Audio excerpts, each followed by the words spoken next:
Shalom Akim.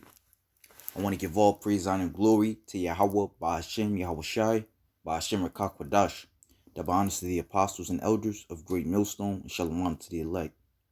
In this lesson, I want to get into, I'm not exactly sure what I want to name it, but it's going to go into basically that what you don't see can hurt you. That what you don't see can hurt you. And a lesson I learned, just in making my mistakes and the Lord sending me through what He's sending me through, is that charity starts at home. That every mistake, a lot of mistakes I make is it normally leads me back to that particular saying: charity starts at home. And basically how does it correlate with this truth? Is because, as the scriptures say, I think I want to say Romans 14.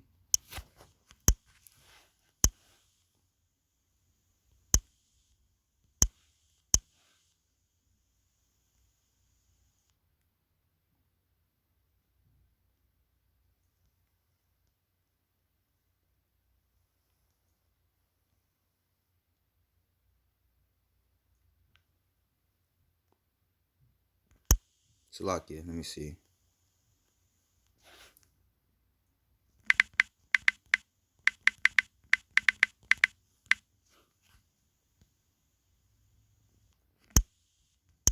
Well,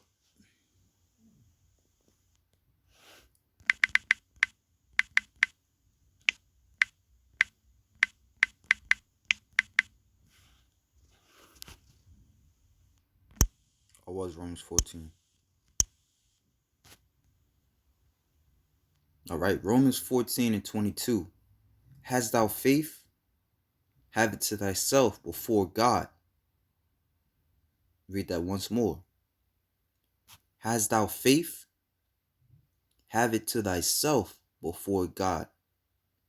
Happy is he that condemneth not himself in that which he alloweth. The word condemn means to separate, put asunder, to pick out, select, to choose.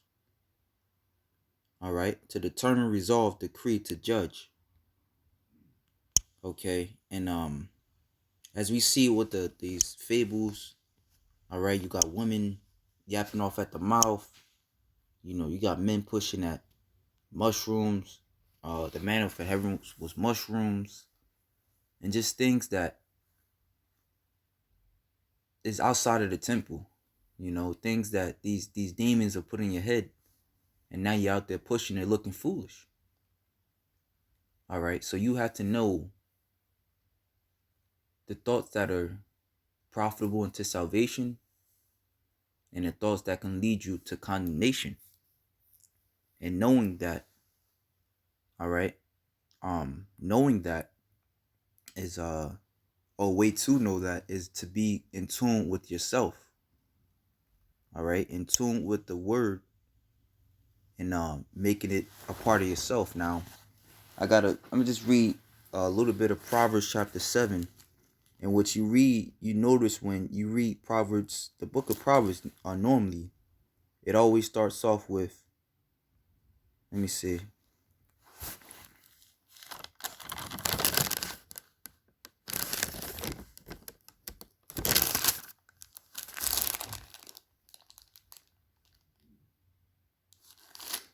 It always starts off with something to the extent of, keep the law within you.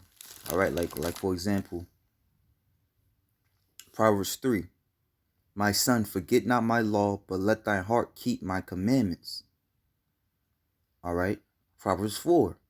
Hear ye children the instruction. Proverbs 4 and 1. Hear ye children the instruction of a father, and attend to know understanding. Proverbs 5 and 1. My son, attend unto my wisdom, and bow thine ear to my understanding. All right. Jump into Proverbs 7. All right. Now, we're going to see a pattern of, with wisdom, you have to first apply it to yourself, because by doing that, all right, you can weed out all the thoughts that lead to condemnation. All right, so this is Proverbs 7:1 now. This is, my son, keep my words and lay up my commandments with thee. Keep my commandments and live, and my law as the apple of thine eye.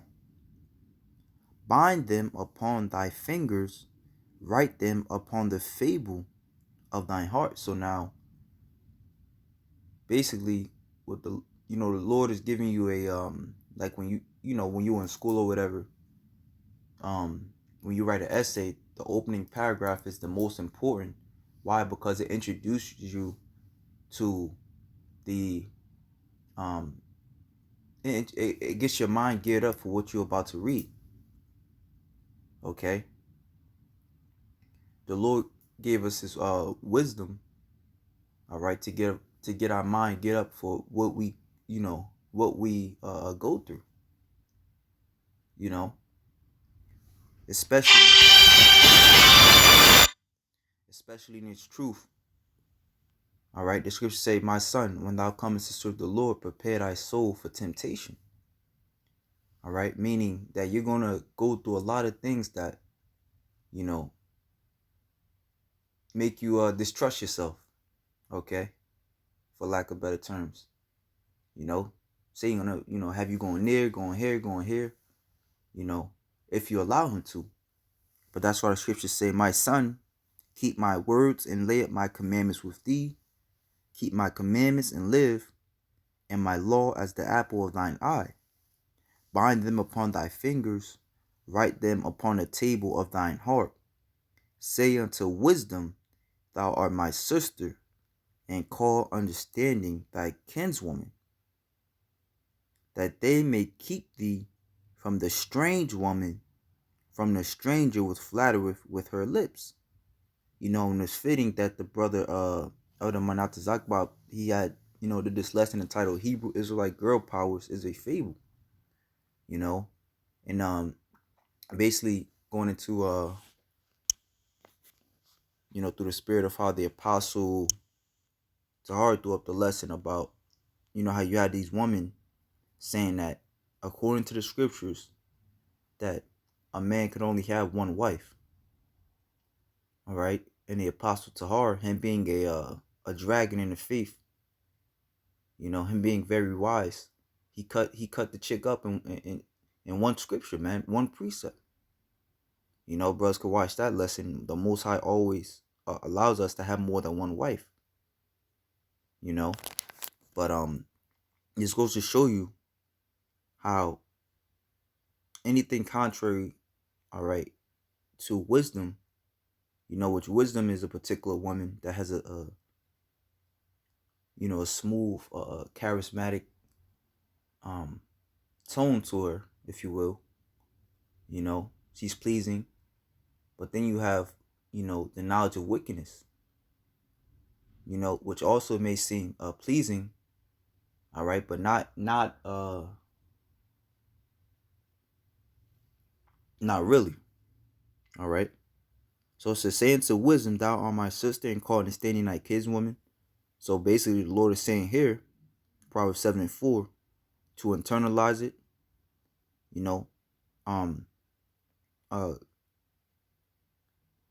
build a relationship with it, that they may keep thee from the strange woman. All right. Now, from the stranger which flattereth with her lips. For at the window of my house I looked through my casement, and beheld among the simple ones, I discerned among the youths a young man void of understanding. Okay. Passing through the street near her corner, and he went the way to her house. All right. So this is going to tell you what happens when you don't internalize this knowledge that was given to you. All right. It says, in the twilight, in the evening, in the black and dark night, and behold, there met him a woman with the entire of an harlot and subtle of heart. So she looked it good. All right. Because he didn't actually know her, she actually sounded good, And what happens when you first meet a woman? It's always it's never what you expect. You know, even the apostles go into it. When you first meet a woman, you know, she give you that facade. But after years or months in dating her, you start to learn, you know, that this bitch is fucked up. You know, so now with you know, a relationship, you know, you have to try her out first. Okay, you have to try her out. But in order for you to um be able to judge anything correctly, you have to have a standard. You know, you have to have a standard. All right, which is why the Lord's wisdom should be the first priority. Okay. It says, passing through the street near her corner, he went the way to her house. In the twilight, in the evening, in the black and dark night. You know, so you see, he about to catch some trouble, man. And behold, there met him a woman with the attire of an harlot and subtle of heart. She is loud and stubborn; her feet abide not in her house. All right. And on a physical aspect, when you watch the apostles video, this woman was loud and stubborn, man. You know, having everything to say, all right, and no reasoning to back it up. All right, no proper understanding to back it up. All right, she knows everything. All right, and that's how these demons, when they come into your mind, you know, it's always a it's always like a over, you know, it's almost kind of like an overflowing thought pattern, man. You know, do this, do this, do this, do this, do this. You know, and hey, as we're gonna read, is gonna lead to your death. It says, she is loud and stubborn; her feet abide not in her house. Now is she without, now in the streets, and lieth in wait at every corner. So she caught him and kissed him, and with an impudent face said unto him, you know. So she got with him, man. You know, she got him into her net. Mind you, this is the simple man. And with an impudent face, meaning with an hard face, said unto him, I have peace offerings with me. This day have I paid my vows. Therefore came I forth to meet thee, diligently to seek thy face, and I have found thee. I have decked my bed with coverings of tapestry, with carved woods, with fine linen of Egypt. I have perfumed my bed with myrrh, aloes, and cinnamon. Come, let us take our fill of love until the morning. Let us solace ourselves with loves. You know, so she was, you know what I'm saying? She came just the way he wanted. You know, meanwhile, the Lord's wisdom, the wisdom of Yahweh Hashem Yahushai, she makes you fight for it. You know? And when you look into, you know, this world and these demons, you know, it is normally these things cater to their flesh. You know, meanwhile the Lord caters to our spirit. You know, the scriptures say, the carnal mind is enmity with the Most High. Romans 8, it says how let me just grab it. Romans 8, it says,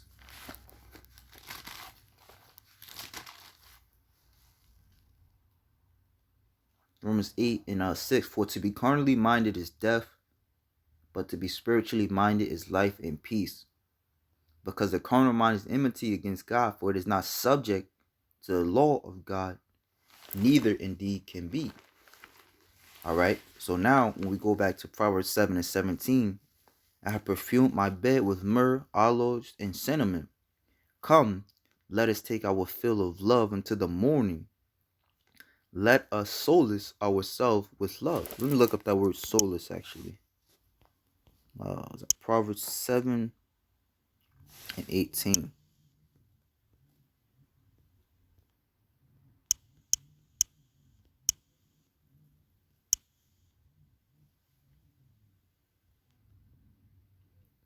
Okay, it says rejoice.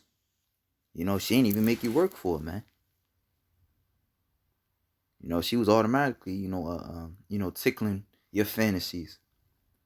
For the good man is not at home He is going a long journey.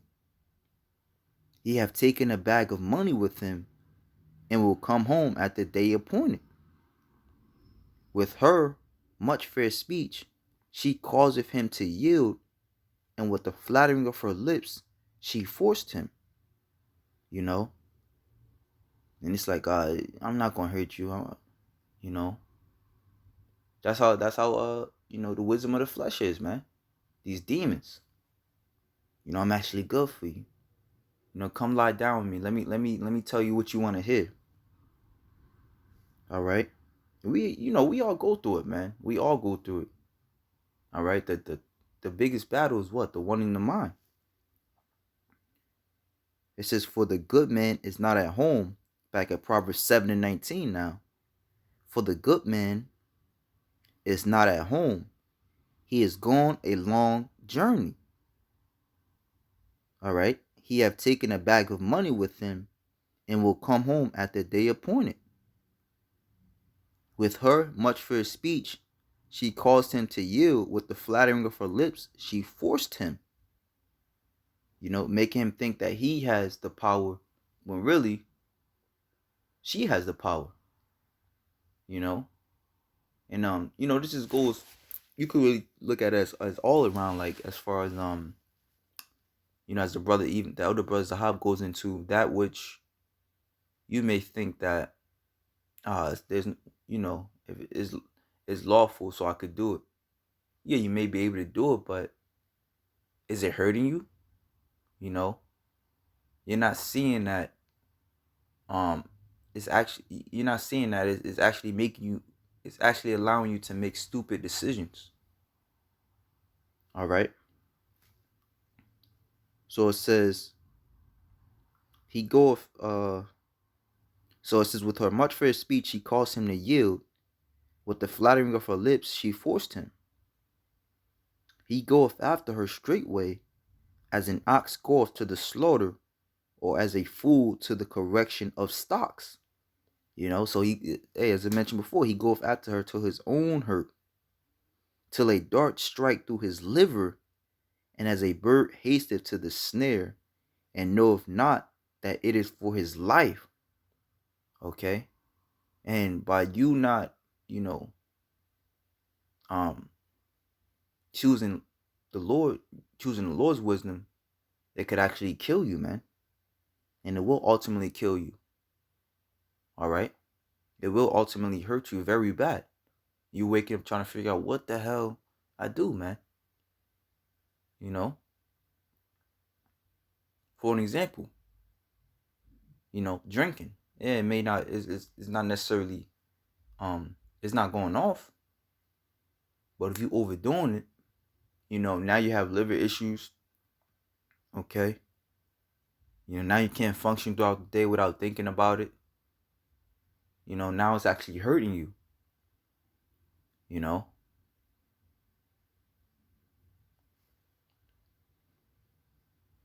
It says,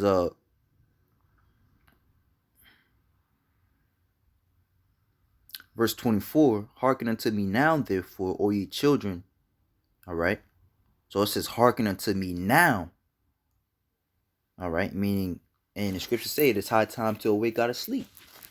The scriptures say, be sober, be diligent, for your adversary, the devil, seeketh about who he may devour. All right. So it says, hearken unto me now, therefore, O ye children, and attend to the words of my mouth. Let not thine heart decline to her ways. Go not astray in her paths. All right. So don't stoop to her level, man. When you decline, you go down. When you have something that when you go on a treadmill, you have an incline and a decline. It's locking down the treadmill, but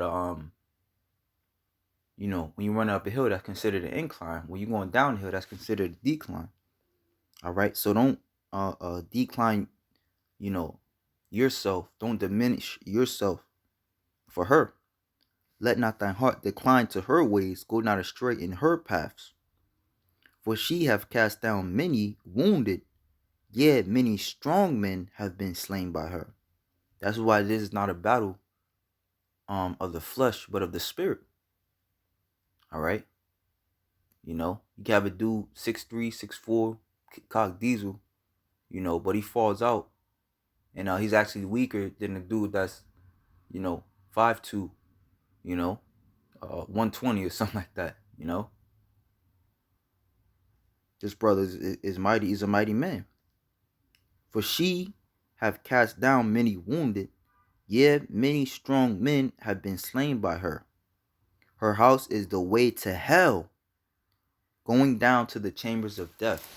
And that what you going after your flesh constantly, not seeing not seeing that you're actually falling, that you're actually hurting yourself with these wayward doctrines, you bringing it out, all right, causing brothers to stumble, all right, or just in your in your everyday life, you doing it to your hurt, not seeing that, it can ultimately lead to you, it could ultimately lead to your downfall. All right. So hey man, just keep them prayers up. And as we read, pray, man. As we read, we continue to pray too, to allow us to see where our faults are, because we all have faults, man. But the main thing is that you don't want to push it out there. You don't want to offend the Lord's little ones. Let's put it like that. Okay. You don't want to hurt yourself. There's a term for that actually, man. Those that, cut themselves and shit like that. You look at that person like a psychopath, man. So hey man, Lord willing, this lesson was edifying. Remember buying the wisdom of Yahweh Bashim Yahushai upon thy hearts. Pray, fast if you need to. And fasting as far as, just putting away the shit that that's hurting you, man. Putting away the things that that's hurting you. May not necessarily be, fasting on food and water, which of course that's a beautiful thing. But hey, like the elder brother Kasab says, a lot of times just putting away that which is hurting you, man. So with that, shalom to the elect.